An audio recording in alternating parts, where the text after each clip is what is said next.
Notre métier consiste non seulement à savoir choisir et ensuite à savoir défendre. Et puis entre les deux, il faut travailler ensemble. Donc du coup, il faut quand même qu'on commence avec une dose d'enthousiasme assez phénoménale. Ok, et justement peut-être qu'on peut définir un peu plus en profondeur ce qu'est comment on choisit en fait. Est-ce que on choisit par rapport à la ligne éditoriale de sa maison? Comment on fait son choix? Oui, avant toute chose, effectivement, on est quand même guidé par ce qu'on appelle l'instinct, mais aussi l'envie, le projet, alors qu'il peut être quand même intuitif au départ. Moi, la maison Le Bruit du Monde, on l'a créée, Adrien et moi, il y a 3 ans. Ça faisait 15 ans que je faisais ce métier. J'avais déjà fait beaucoup de choix. J'avais le sentiment que je voulais regarder à l'horizon et que je voulais publier des auteurs capables de nous embarquer pour des réalités auxquelles on n'était pas préparé. Et ça pouvait prendre la forme de traduction et ça pouvait consister à aller au plus loin, mais ça pouvait aussi consister à regarder différemment une réalité qu'on pensait familière. Donc ça, je savais à peu près le formuler dès le départ. Et en même temps, c'est au gré des rencontres que ça s'est précisé, je dirais, des publications, bien évidemment. Et finalement, on a tous bien évidemment une personnalité qui fait qu'on va s'intéresser à certains sujets, pas à d'autres. Moi, je sais que j'ai toujours envie d'être surprise par un texte. Et récemment, quelqu'un qui avait quand même lu plusieurs livres du Bruit du Monde que je ne connaissais pas du tout m'a dit, ce qui est chouette, c'est que j'ai toujours l'impression que je vais être face à quelque chose d'inventif. Voilà, donc c'est ça. Oui, alors c'est vrai que le catalogue d'une maison d'édition, c'est-à-dire l'ensemble des titres qu'on publie, c'est un peu notre œuvre à nous. On accueille des auteurs et parfois avec un enthousiasme, un élan qui fait que ce livre-là nous a séduit, mais il ne ressemble pas vraiment à d'autres projets qu'on a publiés avant. Mais au fur et à mesure du temps, on se rend compte que quelque chose se dessine. Quelque chose de l'ordre de la cohérence, d'une petite musique, d'une couleur, d'une ligne éditoriale. Donc ça se fait en marchant. Après, c'est vrai qu'il y a quand même des critères qui guident notre regard.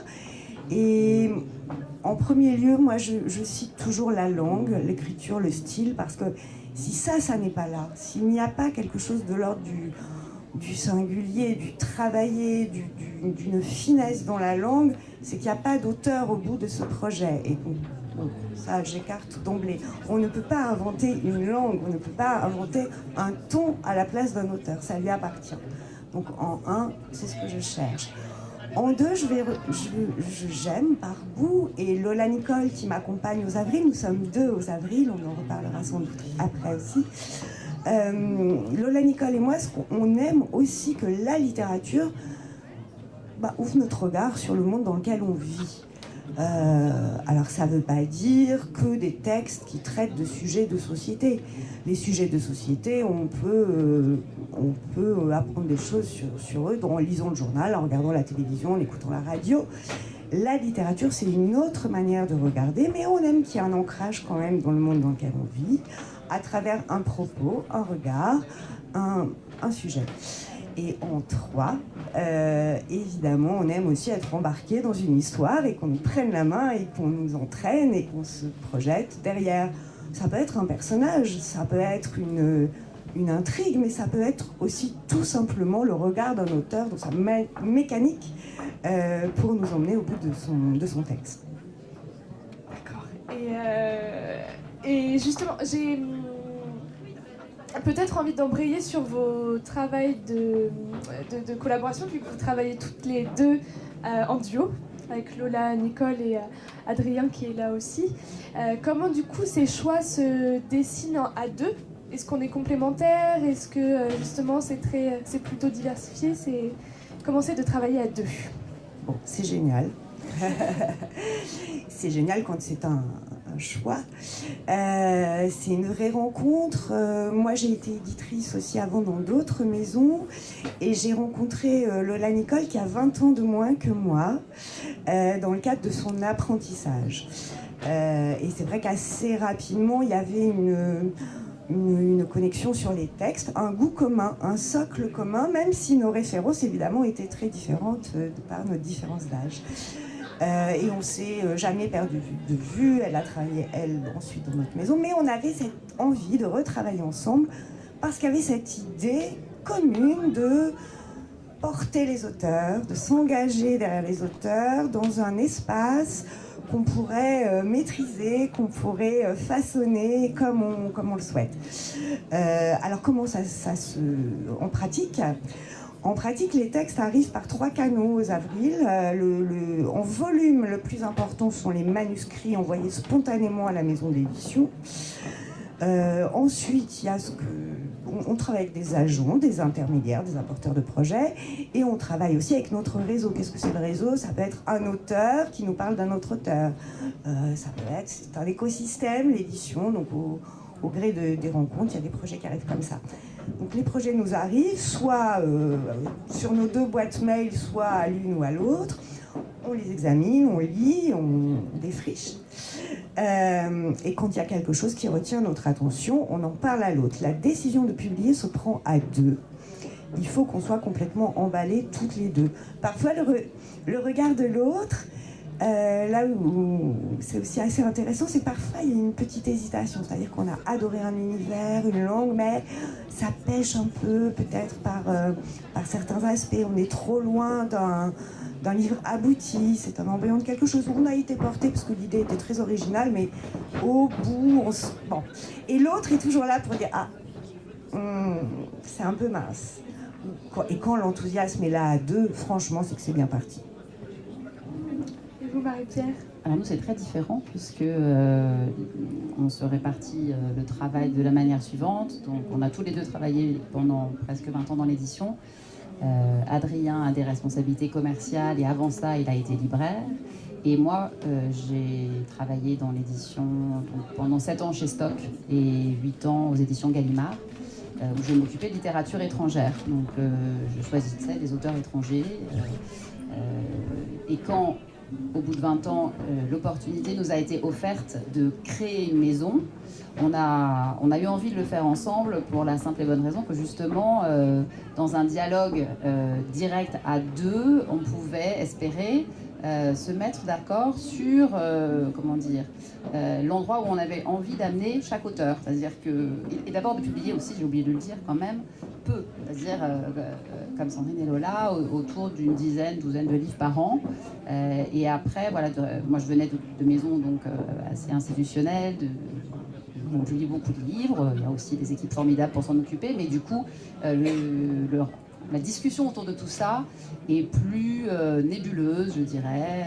Voilà. Et donc, il y avait à la fois cette envie, effectivement, de construire quelque chose pour chaque auteur, et puis après, on a eu la possibilité, en plus, de l'inventer dans la ville qu'on aimait tous les 2 depuis 25 ans, Marseille, et qui était aussi une ville parfaite pour la ligne éditoriale dont on avait envie tous les 2. Mais c'est vrai que le choix des textes, c'est moi, mais c'est vrai que j'aime avoir l'avis d'Adrien le plus tôt possible. Alors quand c'est pour des langues étrangères, c'est un peu plus long, mais pour le français, c'est immédiat et c'est vraiment important. Pour moi, comme tu dis, on a besoin de tellement d'énergie que finalement de sentir l'assentiment de l'autre et puis de pouvoir imaginer tout de suite comment on va en parler, avec qui on voudrait partager ce texte. Et ensuite, je dirais que dans notre toute petite maison, parce qu'on est vraiment... on fait partie d'un groupe, on n'est pas une maison indépendante, donc on est aidé pour la diffusion des textes, des équipes de représentants qui nous représentent dans toute la France, il y a un service de fabrication qui se met à notre disposition aussi. Mais c'est vrai que pour tout le reste, forcément, la préparation des couvertures, la rédaction des 4e... c'est moi, mais je te demande ton avis et on discute. Donc c'est quand même un dialogue permanent, je dirais. Et justement, comme tu viens d'en parler, appartenir à un groupe, donc Les Avrils c'est chez Delcourt, Le Bruit du Monde c'est chez Editis, qu'est-ce que ça apporte, qu'est-ce que ça fait à des petites maisons d'édition? Comment vous composez avec ce travail de groupe en fait? Oui, alors moi, c'est d'autant plus singulier que Delcourt, c'est un groupe que vous connaissez sans doute pour la place qu'il occupe sur le segment de la bande dessinée. Bande dessinée, manga, comics, voilà. Premier groupe indépendant de bande dessinée en France. Groupe qui a souhaité se diversifier et qui a accueilli 3 collections de littérature. Les éditions Marchiali, je les cite, qui font de la non-fiction, du journalisme littéraire, si je dois résumer. La Croisée, qui fait de la littérature étrangère. Et nous, les Avrils, qui ne faisons que de la littérature française et francophone contemporaine. Donc ce sont 3 marques qui sont complémentaires, qui ne se marchent pas sur les pieds, qui ne font pas la même chose, mais qui ont une même conception de l'édition, c'est-à-dire publier peu, défendre chaque livre, défendre ses auteurs, construire. Et donc une sorte d'émulation, voilà, d'énergie commune. Et le groupe nous permet de nous appuyer sur des services transverses. Alors avant toute chose, il nous permet déjà d'être salariés. Et moi qui connais bien la petite édition indépendante, puisque j'ai travaillé dans d'autres maisons avant, c'est pas tout à fait la même histoire quand même d'avoir la chance de créer, d'avoir une carte blanche pour créer sa collection quand on est salarié, quand on touche son salaire tous les mois. Alors que quand vous êtes totalement indépendant, voilà, l'économie du livre, bon, je ne fais pas un dessin, mais c'est pas la plus florissante. Et le marché est assez resserré. Donc on jongle toute la journée quand on est indépendant avec est-ce que je paye l'imprimeur, est-ce que je paye l'URSSAF. L'éditer, c'est avancer finalement. Voilà. Donc déjà, ça nous apporte ça. Et ensuite, ça nous apporte aussi un savoir-faire sur des compétences groupe, fabrication, comptabilité, juridique, une structure de diffusion en effet. Mais pour la littérature, nous on a fait le choix d'avoir une directrice commerciale dédiée à la littérature, donc aux 3 marques, parce que c'est quand même pas tout à fait la même mayonnaise que pour la bande dessinée. Une relation libraire dédiée à la littérature, et nous avons chacun une attachée de presse indépendante qui travaille pour nous et qui est en effet opérante en littérature. Marie-Pierre. Tout d'abord, sans le groupe Editis, le projet effectivement ne serait pas né, puisqu'on n'avait pas du tout le capital tous les deux pour créer une maison à Marseille, même si à Marseille on a pu trouver des locaux bien moins chers qu'à Paris, bien évidemment. Mais voilà, on est aussi tous les deux salariés et on a un collaborateur, Sergei, qui nous assiste sur l'éditorial pour moi et le commercial pour Adrien. Et puis, à partir de là, je dirais qu'effectivement, le dialogue avec le groupe, alors il a changé aussi beaucoup en 3 ans, parce que c'est aussi un groupe qui a été racheté, qui a été vendu ou racheté. Donc, on a, comment dire, d'abord bénéficié d'une grande confiance, je dirais, tout du long, et d'une grande liberté éditoriale. Et ensuite, voilà, l'équipe de représentants qui s'occupe de nous est très expérimentée, très attachée à notre jeune catalogue, parce qu'il est littéraire et que ce sont de très bons lecteurs. Voilà. Donc ça nous a permis quand même d'exister en librairie assez vite et bien, ce qui est très important. Et la fabrication, bien évidemment, c'est à la fois un savoir-faire, c'est aussi quand même le fait qu'ils représentent tellement de maisons qu'ils ont un dialogue plus facile avec les imprimeurs. On a quand même, depuis 3 ans, vécu aussi des choses difficiles de ce côté-là, avec les prix du papier qui augmentaient beaucoup, voilà. Et puis en même temps, alors voilà, notre particularité, c'est qu'on est à Marseille quand même, et le groupe est à Paris. Donc on va quand même assez régulièrement à Paris, c'est sûr, pour différentes réunions, présentations. On essaye de les faire venir à Marseille aussi autant qu'on peut. Et puis je dirais qu'après, notre réalité, elle est effectivement aussi centrée sur la ville. On y rencontre des écrivains, des journalistes, on y organise des stages d'écriture. Donc voilà, il y a une dynamique qui est propre à la maison, mais on n'oublie jamais qu'on fait partie de ce groupe et on en est fiers et on est surtout reconnaissant. Voilà. Et comme on parle de Marseille, j'ai bien envie qu'on parle du territoire, de pourquoi s'installer à Marseille. Les Avrils sont à Paris. Qu'est-ce que ça change? Qu'est-ce que ça apporte le lieu en fait dans lequel la maison d'édition est implantée? Et nous, c'est une ville, comme je le disais, dont on est tombé amoureux il y a à peu près 25 ans. On y est venu très très régulièrement, on y a passé beaucoup de temps. On l'a vu évoluer, même si elle garde un ADN très fort. C'est une ville qui a toujours eu une dimension internationale. La culture a toujours été vive et en même temps assez clandestine ou souterraine pendant longtemps, elle s'institutionnalise un peu avec les changements démographiques que la ville connaît, en fait, parce que c'est vrai que c'est une ville où il y a beaucoup de Parisiens qui viennent s'implanter, tout le monde le sait, mais il y a aussi, je suis frappée par cela, beaucoup d'étrangers qui viennent vivre à Marseille. J'étais à Stockholm il n'y a pas longtemps pour une autrice. Son éditrice me dit, tu sais, tous mes amis poètes suédois, ils vivent entre Stockholm et Marseille. Et même, leur rêve est d'aller maintenant vivre à Marseille. Et je trouvais ça très beau qu'on me le raconte à Stockholm, parce qu'à Marseille, je le vois tous les jours, j'entends des langues différentes tout le temps. Mais quand je vais à Paris, en général, on me dit, mais pourquoi Marseille? Mon Dieu. Voilà, donc on y a fait de très belles rencontres. Et quelques auteurs français. Alors, on vient de publier le premier roman d'un jeune auteur installé à Marseille depuis 3 ans, Rémi Bag, qui parle de Méditerranée. Donc, il y avait cette envie quand même. On venait chercher aussi ces histoires-là, pas seulement la Méditerranée, aussi la Méditerranée, j'ai envie de dire. Mais à Marseille, ils étaient d'ailleurs très heureux qu'on commence par quelques auteurs d'Europe du Nord. Enfin, c'était drôle, parce qu'il y avait cette fierté que finalement, dans cette ville, il y avait le monde entier qui était représenté.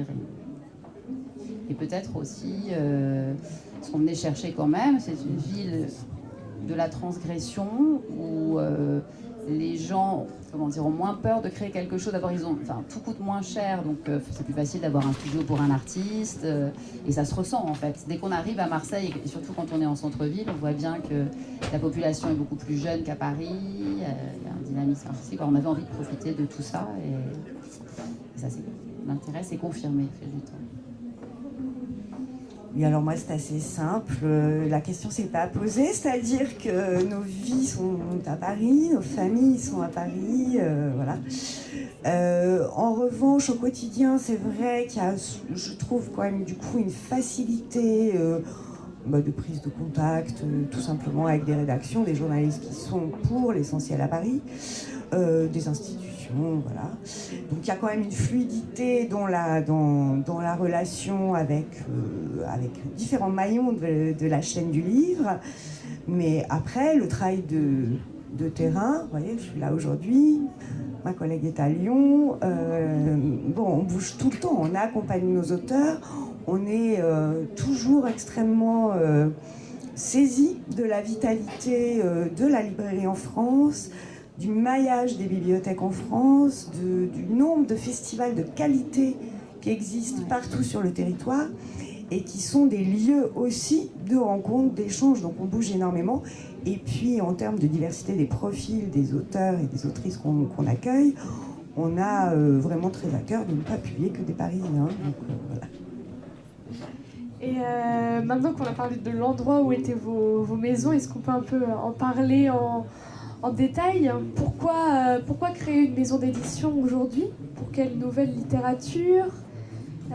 Dans ce monde littéraire qui est en surproduction, pourquoi créer une nouvelle maison d'édition? Pour la liberté, bien sûr. Et le format, comme dont on parlait aussi, c'est-à-dire un format plus resserré et ne plus... Enfin, en tout cas, pour moi, personnellement, c'est vrai que c'était quand même une maison où on publiait plus de 200 titres en littérature. Et la collection dont je m'occupais, c'était une 40aine de titres traduits par an. Donc forcément, on fait de son mieux, mais parfois, on a des regrets, des frustrations, voilà. Donc ce format-là... Et puis, moi, je dirais que personnellement, il y avait aussi l'envie... de composer un bruit du monde qui serait à la fois fait de traduction bien sûr, mais aussi j'avais envie de goûter à la littérature de langue française, voilà, travailler avec des auteurs. Et 3 ans plus tard, je m'en rends compte finalement. Ça a commencé assez tôt parce qu'un auteur installé à Marseille nous a confié son roman Christian Astolfi, qui était inspiré par une histoire d'ailleurs toute proche de Marseille, puisque c'était l'histoire des chantiers navals de la Seine-sur-Mer, et ça a été vraiment une grande fierté de le publier, et un choc quand on l'a lu, d'ailleurs Adrien comme moi. Mais ensuite, je dirais qu'il y avait la joie, c'était de composer quelque chose dans lequel il y avait une grande liberté de forme. C'est-à-dire qu'au Bruit du Monde, on ne tient pas à publier forcément du roman, on pourrait publier des récits, on en a publié d'ailleurs. On vient de publier la poésie d'un grand auteur bosnien, on a publié un roman graphique en octobre dernier, et donc sur cette douzaine de livres par an, on a très envie d'être aussi plastique que ça. Donc, ça, c'est extrêmement agréable.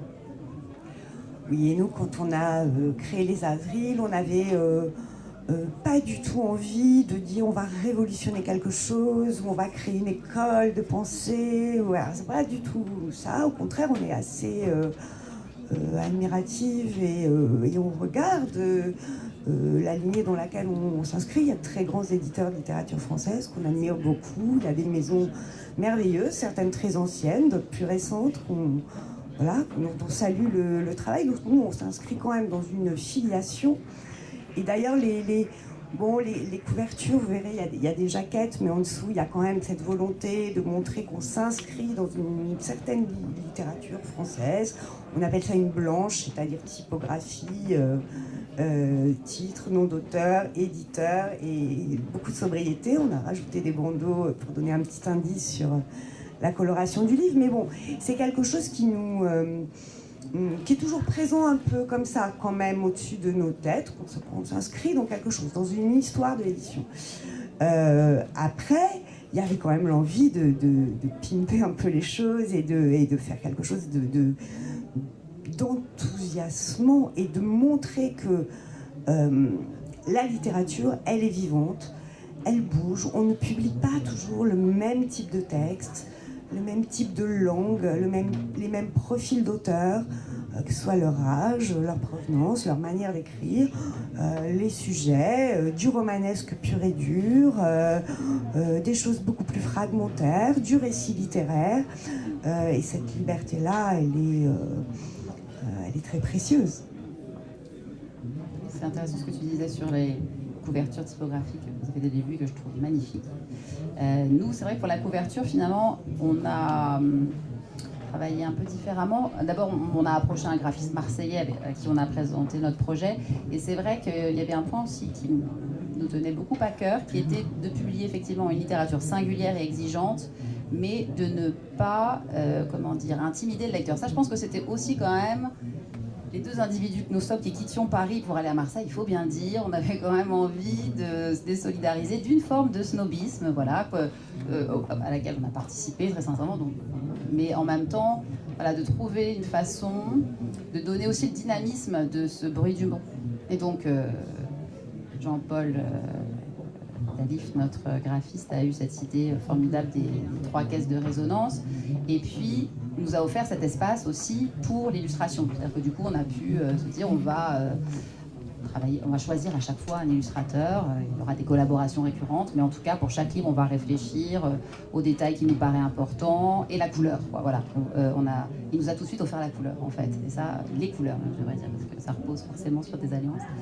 Et ça, je m'en suis très reconnaissante parce que ça nous a permis d'esquisser une famille, voilà, en tout cas un lien entre tous ces textes, et en même temps que chacun puisse exister avec toute sa personnalité. Voilà, donc c'est important quand même finalement toutes ces questions-là de forme. Oui, puis maintenant elles sont identifiées avec ces graphismes, comme vous venez de l'expliquer.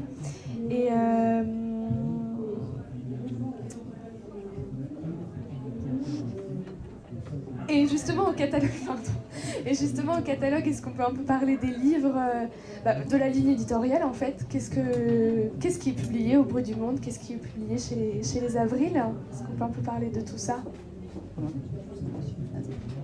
Alors, ça va être difficile, même en à peine 3 ans, de parler de tout le monde, mais peut-être, comme on l'a dit, si vous donnez une petite idée de la variété des sujets, on a pu publier en février dernier le premier roman d'un auteur français, Xavier Bouvet, qui s'est passionné pour l'histoire de l'Estonie.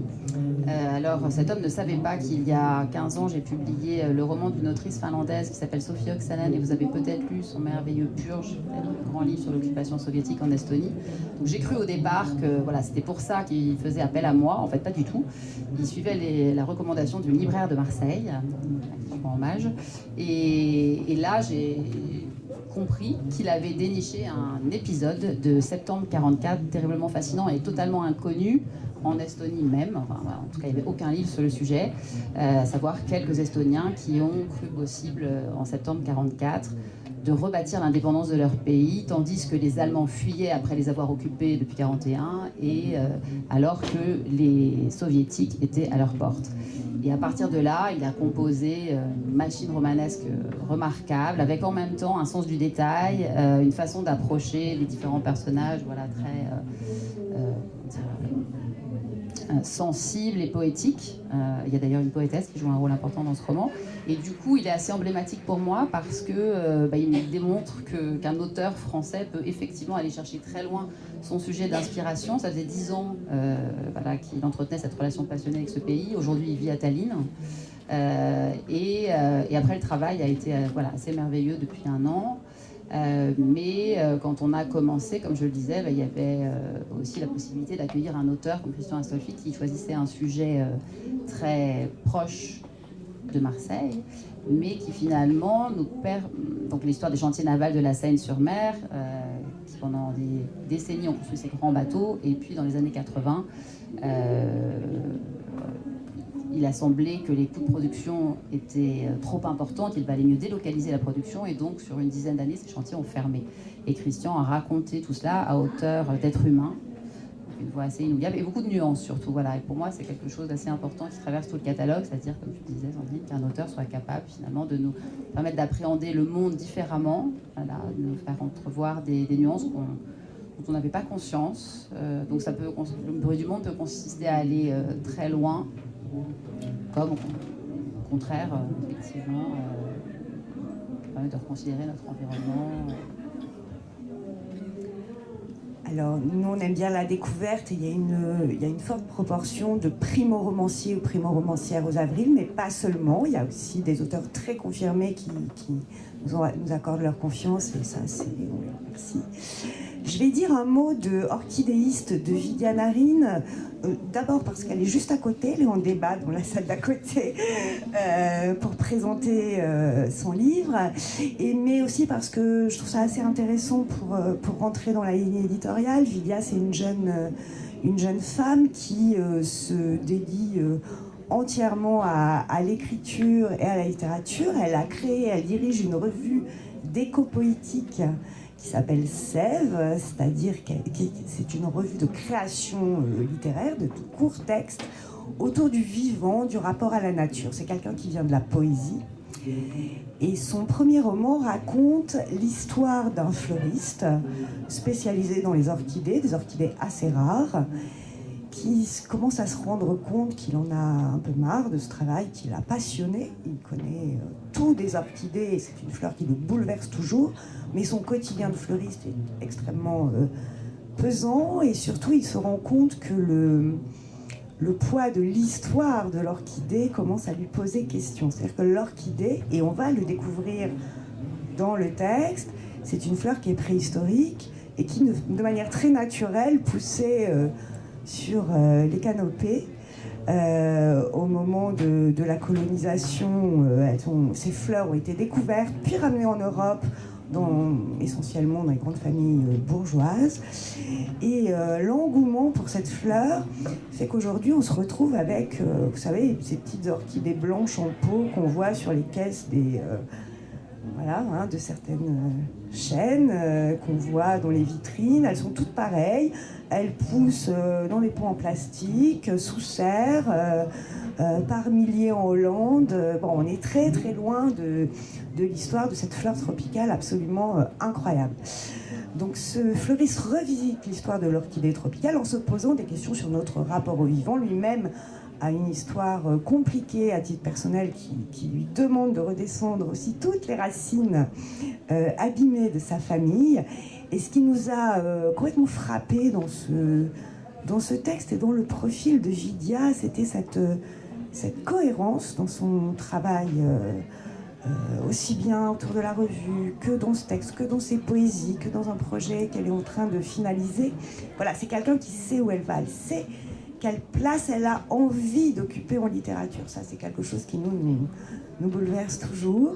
Et puis, il y avait exactement ce que j'ai dit en introduction, il y avait un style. On retrouve des fragments extrêmement poétiques dans son travail, mais on retrouve aussi une ligne narrative qui nous permet d'être complètement en empathie avec ce personnage et de se demander avec lui ce qui va bien pouvoir arriver de sa boutique. Et puis un regard donc sur le vivant et sur l'écologie. Et justement, comme on parle de vos auteurs, comment on travaille avec une nouvelle voix?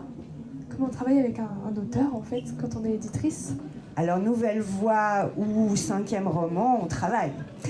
Et c'est une... oui, j'ai commencé en disant éditer, c'est choisir, éditer, c'est dire non. Éditer, c'est beaucoup accompagner. Et ça commence par le texte. C'est-à-dire qu'évidemment, quand on décide de publier, c'est qu'il y a un engouement et c'est qu'on est en complète adhésion avec le projet. Mais le passage d'un manuscrit, d'un tapuscrit, à un livre, c'est fait d'étapes avec un regard qui est positif, qui est bienveillant, mais qui a un regard professionnel. Ça veut dire que l'éditeur va suggérer des choses, va suggérer des modifications. Alors ça peut être sur de la structure, ça peut être sur des coupes, ça peut être sur des redites, ça peut être parfois sur la langue finement, mais c'est aussi souvent de la maïeutique. C'est-à-dire que dans la discussion avec l'auteur sur son texte, sur un point précis, un chapitre mal compris ou peut-être un peu moins fort, on va comprendre très en profondeur son projet, son propos. Et tout notre travail, c'est d'aller accoucher pour que le livre soit le reflet. C'est-à-dire qu'on n'est pas là pour le trahir, hein, on est là pour le porter. Tout notre travail va être de l'amener à ce que son texte soit le meilleur possible, en exacte droite ligne de ce qu'il veut dire. Oui, de l'aider à le formuler, effectivement. C'est vrai que finalement, c'est, comme tu le dis très bien, en établissement, moi je dirais une forme de diagnostic aussi, du coup, on se rend compte que l'auteur peut du coup revenir avec des propositions, inventer des choses qui n'étaient pas là au départ. Ça, c'est assez magique, hein. C'est vrai que partir de simples critiques, comme tu dis, bienveillantes, effectivement, parce qu'au départ, on choisit quelqu'un. C'est-à-dire que si on commence à travailler, c'est qu'on a vraiment envie d'aller au bout. Et donc le style, c'est sûr que c'est la partie à laquelle on ne peut pas vraiment toucher, même si parfois sur une image, je sais pas, voilà, parfois un tic, un langage qui apparaît. Moi, ça m'est arrivé une fois et on avait travaillé dans ce sens-là avec l'auteur. Et ce qui m'a fait très plaisir, c'est qu'après l'avoir, entre guillemets, abandonné, c'est-à-dire le moment où il travaille avec le préparateur, le correcteur, vous savez, une fois qu'on a fini le travail, le texte est composé, maquetté, et puis ensuite, il y a encore 2 relecteurs. Et l'auteur était revenu à la fin avant le BAT, il m'a dit, tu sais, Marie-Pierre, j'en ai encore trouvé un, de ce fameux tic-là. Et je me suis dit, ça m'a fait extrêmement plaisir, parce que je me suis dit, finalement, tout ça lui a servi et quelque part, il en est heureux, parce que voilà, on n'a pas envie de blesser les gens. Mais c'est vrai que pour chaque texte, c'est une aventure différente. On n'a pas du tout le même degré d'intervention à chaque fois. Et en même temps, ça ne veut pas dire qu'un auteur est plus fragile qu'un autre. Je veux dire, il y a des gens qui arrivent avec des projets, qui ont une telle ambition historique, narrative, plusieurs temporalités, que du coup, on peut passer du temps à régler tout ça avec eux. Et puis après, d'autres arrivent avec un texte extrêmement ciselé. Je pense que Marion Lejeune, dont on a publié le premier roman le mois de mars, L'Escale.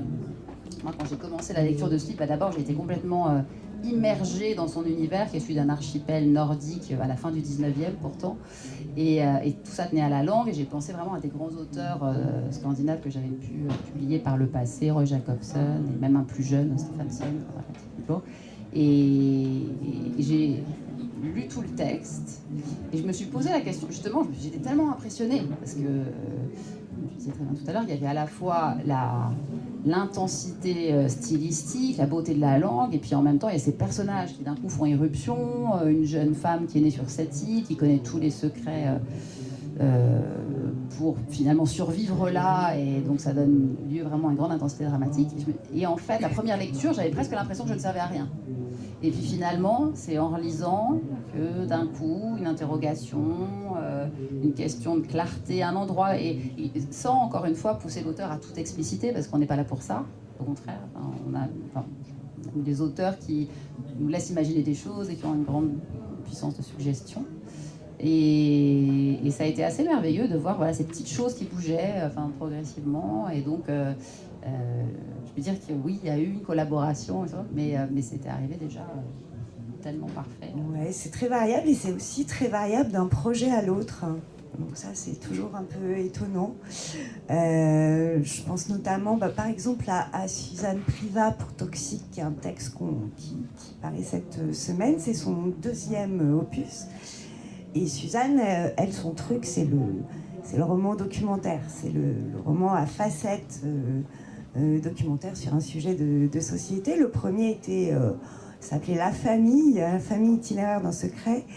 Et c'était l'histoire d'une communauté parisienne constituée de 8 familles qui, depuis 300 ans, est strictement endogame. C'est-à-dire qu'ils se marient entre eux. Et tout ça dans un arrondissement de Paris. Et elle, en voisine, curieuse, est allée un peu regarder d'où venait cette histoire sur laquelle il y avait une omerta totale. Énorme succès. Un livre qui a jailli comme ça de sa plume, très proche d'elle, c'est-à-dire qu'elle s'est posée en narratrice, curieuse, girl next door, la voisine qui ne sait pas, qui voit tous ses cousins aller à l'école, ne pas aller aux anniversaires, ne pas aller en classe verte, et qui commence à enquêter et qui remonte jusqu'aux racines du jansénisme, le plus rigoriste. Et ce texte a jailli de façon très, très immédiate. Et après un joli succès, je dois dire, le deuxième, elle avait son histoire, qui est celle d'une jeune femme. Là encore, c'est une histoire vraie, mais qu'elle transpose légèrement. Celle d'une jeune femme qui, en 2009, poste, c'était l'époque de MySpace, sur MySpace, puis sur YouTube, une petite vidéo d'elle en train de rapper, un rap qu'elle a inventé, qui est assez maladroit, il faut le dire. Et à partir de là, va s'ouvrir pour elle 3 mois de harcèlement inédit. C'était le premier harcèlement très massif en France, avec 900 000 commentaires au plus fort de la tourmente, essentiellement des injures et des incitations au suicide, des moqueries hallucinantes. Tout ça monté en épingle par des radios à l'époque. Donc elle avait absolument envie de raconter cette histoire aujourd'hui. C'est-à-dire aujourd'hui qu'on en sait quand même un peu plus sur le fonctionnement des plateformes, et même si le harcèlement en ligne fait partie du quotidien, je dirais qu'il n'a plus cette forme-là où la France entière se moque d'une adolescente. Aujourd'hui, il y a des victimes tous les jours, il y a des cas tous les jours dans les écoles, sur les réseaux sociaux. C'est des choses qui peuvent être très brutales et dramatiques, mais la France entière n'est pas en train de se moquer de la même personne en même temps. Bon. Et pour cette histoire-là, dont elle avait très très envie de parler, elle cherchait sa forme. Et là, ça a pris du coup du temps entre nous aussi de discussion sur la tonalité de ce deuxième livre. Donc très différent.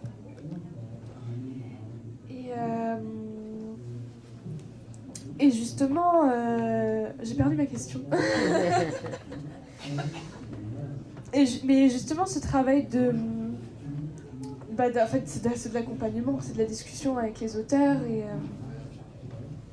et si, voilà, c'est bon. Ah oui, pardon, monsieur. Je peux poser une question si vous voulez. Je vous en prie. Justement, donc, là, il se trouve que vous recevez plus de 1500 projets. Je suppose que c'est beaucoup de travail pour lire tout ça.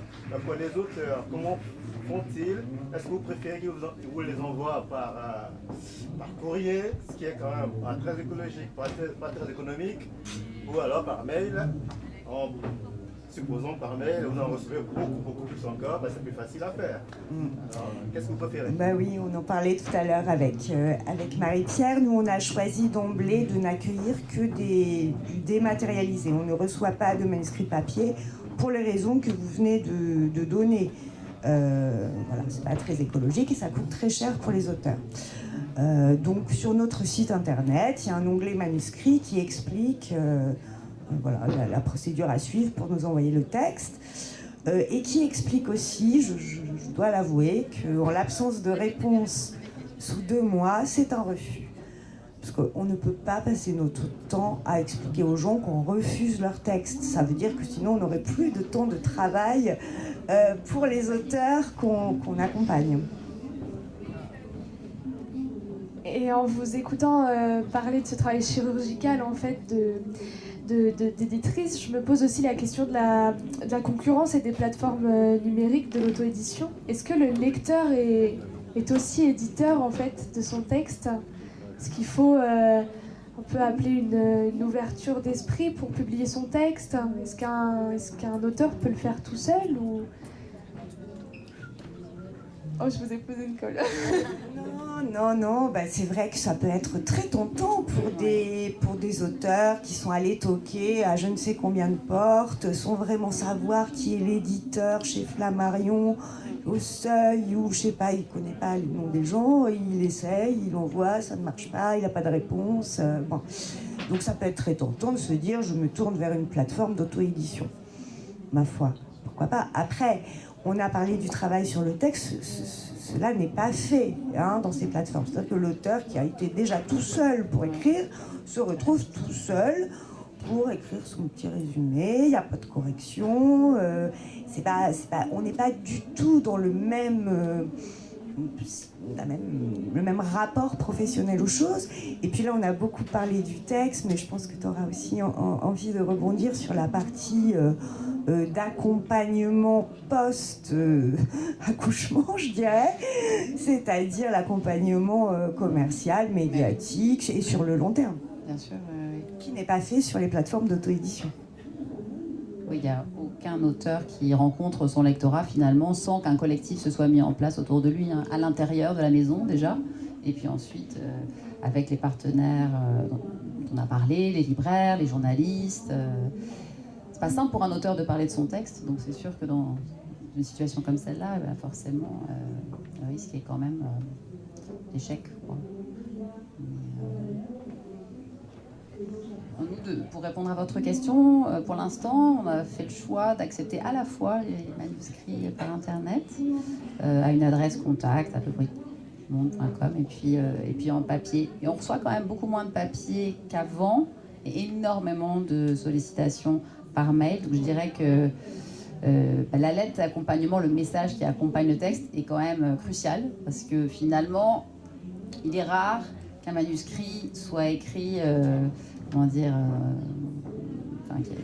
l'envers du style est déjà dans le message d'accompagnement en fait. Donc c'est très important de soigner, je dirais, ce message-là. C'est ce qui quand même attire notre attention en premier. Et puis après, le conseil que je donnerais, c'est de lire effectivement un peu les textes que la maison publie pour savoir si on peut y trouver sa place. Et effectivement, dans la mesure du possible, essayer au moins d'obtenir le nom d'un éditeur, d'une éditrice. Alors maintenant, avec les réseaux sociaux, Internet, c'est plus facile qu'avant. C'est plus simple.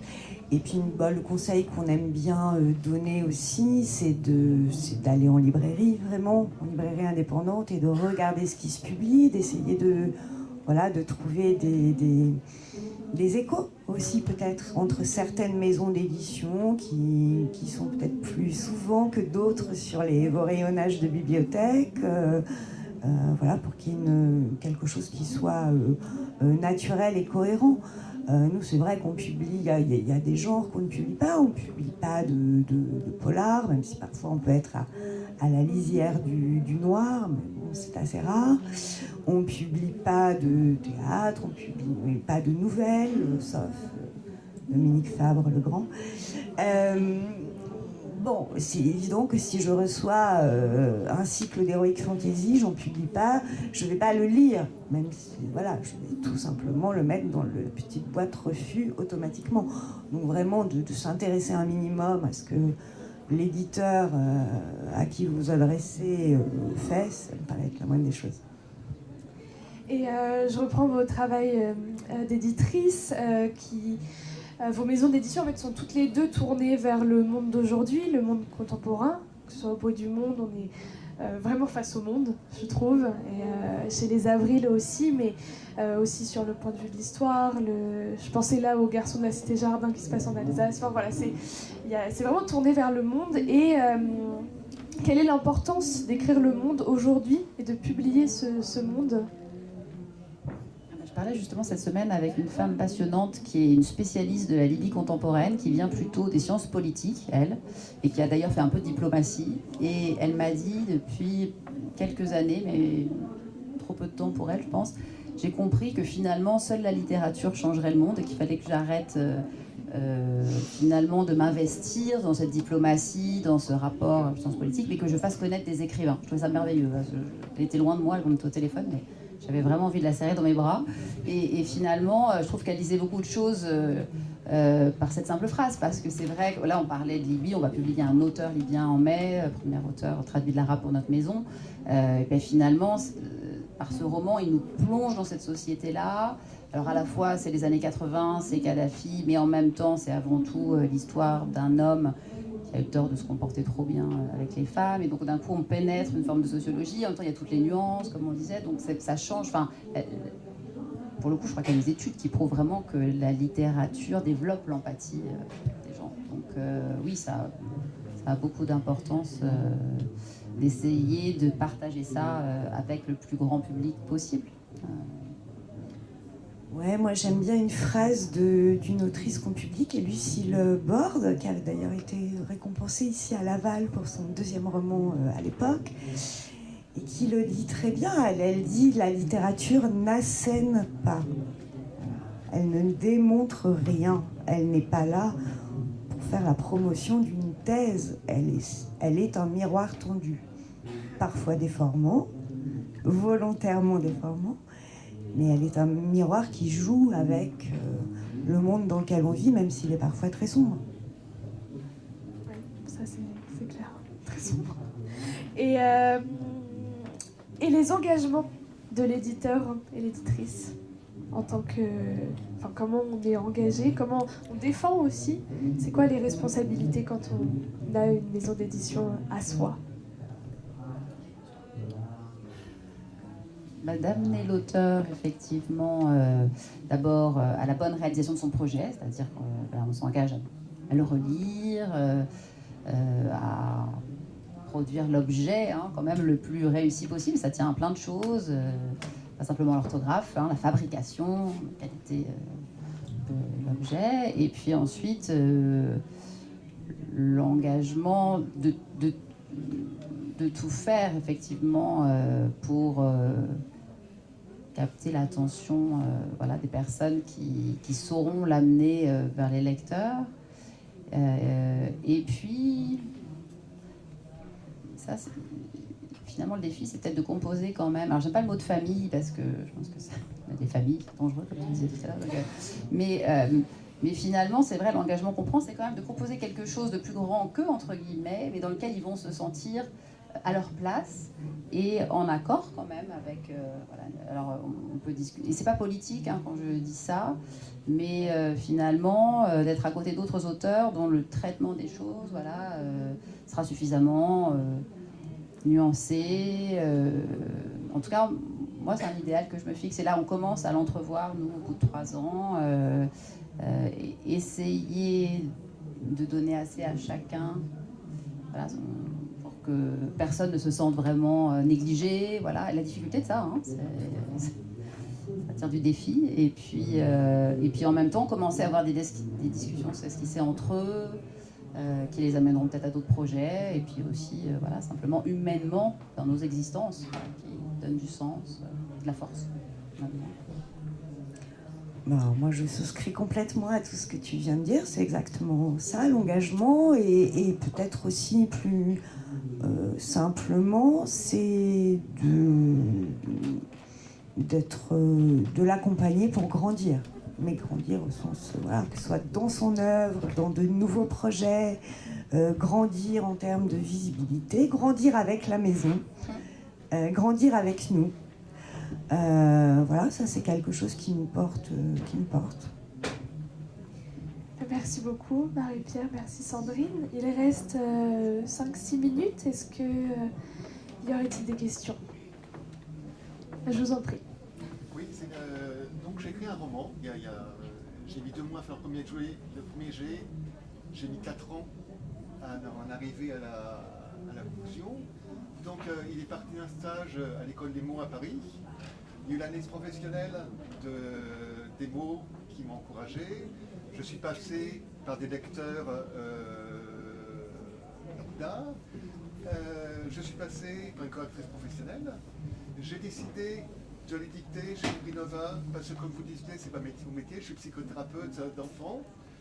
Et donc voilà, j'avais envie d'avoir mon livre dans les mains, c'était mon rêve.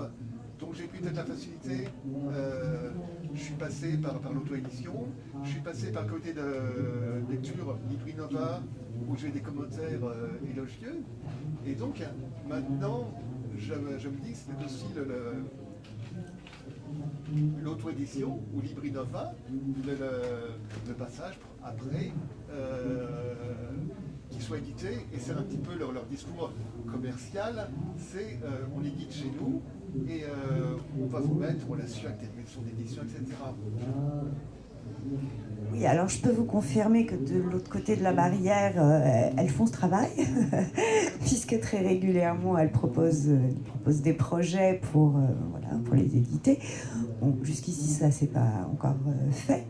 Mais en tout cas, le travail est fait. Et je pense qu'un intermédiaire de ce type, là, dans la configuration que je comprends, c'est pas mal, parce que ce sont des personnes qui peuvent vous orienter vers une maison qui conviendra au projet. C'est un travail d'agent, en fait. Oui, en vous écoutant, je me demandais si la principale qualité de l'éditeur, c'est d'être insomniaque. Parce que quand je vous entends détailler tout ce que l'éditeur a à faire administrativement, techniquement, accompagnement des auteurs, venir dans des journées comme aujourd'hui, etc. Puis d'un autre côté, vous nous dites, on reçoit 1600 manuscrits, on en choisit 10. Alors je me dis, comment vous passez des 1600 aux 10? Alors déjà, dans un premier temps, ça ne rentre pas dans vos collections, on voit bien la réponse type qui est envoyée, mais admettons déjà qu'il y en a 800 qui ne rentrent pas dans votre collection, il en reste 800. Alors je me dis, les 800, l'éditeur ne doit pas les lire en entier, les 800, et encore, ce n'est pas la recherche du temps perdu. Non, mais je vous confirme qu'on ne les lit absolument pas en entier pour une grande part, parce que tout simplement, on développe un savoir-faire. On développe un savoir-faire pour aller assez rapidement. Alors Marie-Pierre l'a dit, et c'est très important, le petit mot d'accompagnement déjà nous donne 1000 indices sur la manière de s'exprimer, sur la manière de se présenter, sur la manière de parler de son intention, sans faire des grandes phrases, mais au moins on distingue déjà une petite musique et une sensibilité. Et ensuite le texte, je peux vous dire très sincèrement, et voilà, j'en suis convaincue que si, en regardant un début, en allant au milieu, en allant à la fin, ce qui prend pas beaucoup de temps, tout est à plat, que c'est complètement truffé de clichés, que c'est très mal écrit, on va pas se faire du mal, hein, on va tout de suite l'écarter et passer à autre chose. Donc ça peut aller assez vite. Ce qui est très long, c'est le projet où on se dit « Ah, il y a un truc, mais bon, il faut aller au bout, il faut continuer. » Donc oui, évidemment, tous les jours, on lit des textes en entier que peut-être on ne publiera pas. Et évaluer si on va réussir, si on est capable de travailler avec l'auteur. Tu sais, la part de travail qui reste à faire, et est-ce qu'on est la personne capable de l'amener justement à le faire.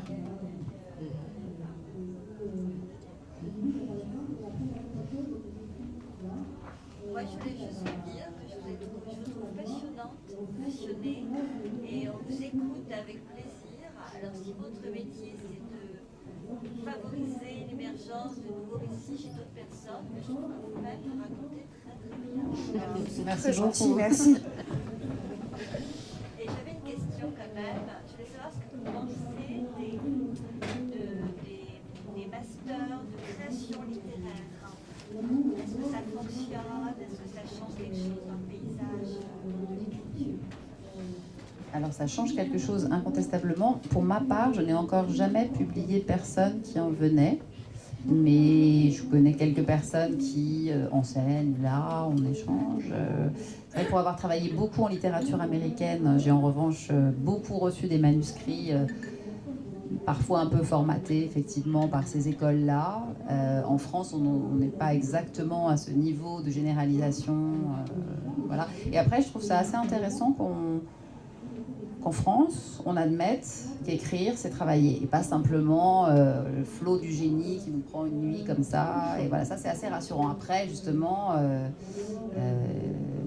Reste à savoir si on peut passer un diplôme en écriture. Ça, je sais pas, c'est quelque chose qui m'interpelle encore un peu, un master. Oui, tout à fait. Alors moi, c'est une question qui m'intéresse beaucoup parce que j'ai pendant des années, et encore beaucoup aujourd'hui, entendu dire par mes aînés, éditeurs, critiques littéraires, que le master, jamais, c'est l'antéchrist, c'est formaté, tous les textes se ressemblent, la littérature ne s'apprend pas, c'est le génie révélé qui vous tombe dessus. Non. Moi, je pense que les choses changent. Moi qui suis à l'affût en permanence de personnalités qui s'inscrivent de façon, je dirais, longue, construite en littérature, bon, c'est intéressant de regarder qui sont les personnalités qui ont décidé d'aller dans les masters de création littéraire. De deux, ils ne se ressemblent absolument pas entre eux. Voilà, je sais pas, moi j'ai publié un texte d'une jeune femme qui avait fait le master de création littéraire du Havre, où cette année-là j'étais dans le jury de fin d'année. Elle a lu pendant un quart d'heure un extrait de son travail, j'étais complètement éblouie. Bon, ça s'est fait très naturellement, les autres projets m'ont moins plu ou pas plu. Bon, passons notre chemin. Vidia Narine, elle a fait le master de création littéraire de Paris 8. C'est une autre forme complètement d'apprentissage où les élèves se lisent entre eux. Là où au Havre, ça mêlait art plastique et écriture. Il y a vraiment des formes très différentes. À Aix-en-Provence, il y a un master d'éco-poétique qui est intéressant, mais bon, qui est très, du coup, sur un sujet précis. Donc il faut regarder. Voilà, il faut regarder autour de soi et éditer, c'est aussi être curieux et regarder. Mais je suis contente, moi, que la jeune génération bénéficie de ces formations parce que c'est quand même très solitaire écrire. Et ça peut être très pesant quand vous êtes tout seul avec votre projet pendant des mois, parfois des années, sans aucun regard. Déjà, être dans un cursus où tout le monde est animé par la même soif d'écrire, de lire, bon, ça permet des échanges fructueux, évidemment. Y a-t-il d'autres questions pour Sandrine et Marie-Pierre? Oui, peut-être une question, vous avez parlé des agents littéraires, est-ce que vous pouvez peut-être nous en dire un peu plus sur cet acteur qu'on ne connaît peut-être pas très bien? En France, ils sont encore assez peu nombreux, mais ils sont un peu plus nombreux qu'avant, on peut dire ça comme ça. Après, il y a tellement de personnalités différentes encore. Qu'est-ce qu'un agent? Alors, est-ce que c'est celui qui doit justement vous accompagner dans le travail sur le texte? Moi, bêtement, j'imagine souvent ça. Je me dis qu'un agent, finalement, va d'abord prodiguer des conseils à un auteur, mais parfois on est surpris parce qu'on reçoit quelque chose et en fait, ils attendent de nous, voilà, qu'on trouve effectivement les solutions avec l'auteur, et dans ces cas-là, ils se considèrent plutôt comme des, négociateurs, c'est-à-dire qu'ils sont là pour aider l'auteur à obtenir le meilleur contrat possible. Et parfois, on trouve des compagnons de jeu formidables, des gens qui on s'entend naturellement sur là où l'auteur en est, comment on va pouvoir le publier au mieux, parce que c'est encore une fois une conversation qu'on noue avec l'auteur, avec son agent en fait. Donc voilà. Et parfois c'est terrible et on se comprend pas du tout et ça finit mal. Donc moi j'avoue que là pour l'instant avec les quelques auteurs français qu'on a publiés depuis le début d'année qui nous ont confié leur premier roman, on travaille en direct avec eux, je trouve ça très agréable quand même. Voilà. Mais maintenant j'ai tellement travaillé en littérature étrangère où les agents sont très présents, je suis assez habituée à la chose et je suis tout à fait prête voilà, à faire route avec eux. Oui, alors c'est très clair ce qu'a expliqué Marie-Pierre. Nous, on les rencontre, on travaille avec eux.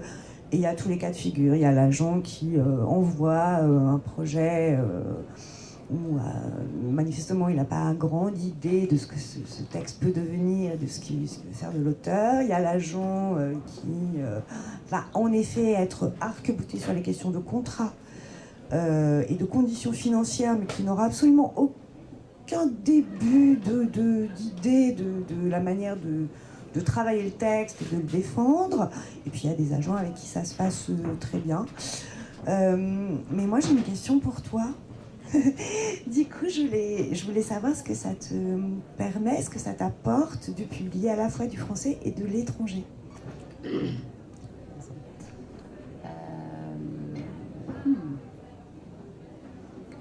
Au départ, comme je disais, le bruit du monde ne pouvait pas être complet pour moi sans qu'il y ait toutes ces nuances-là, ces couleurs-là, tu vois.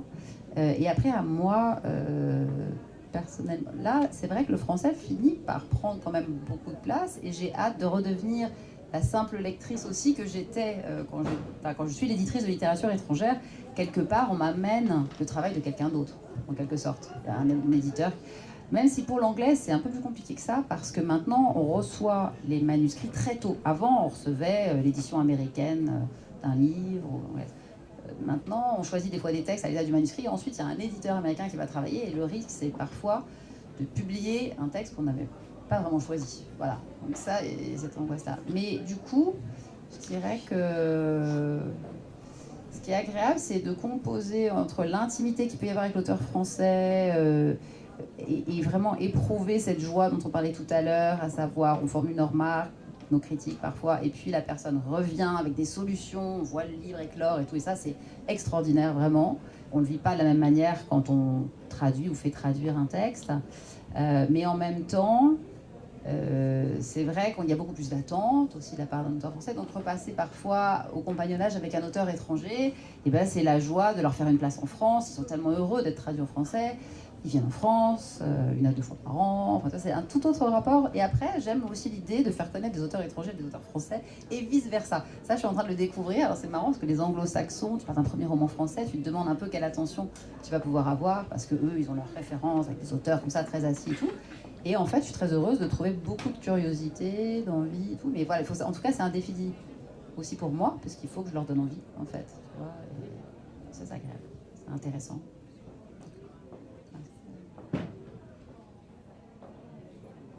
Eh bien, écoutez, s'il n'y a pas d'autres questions, moi je remercie infiniment Marie-Pierre et Sandrine pour cet entretien. Merci à toi.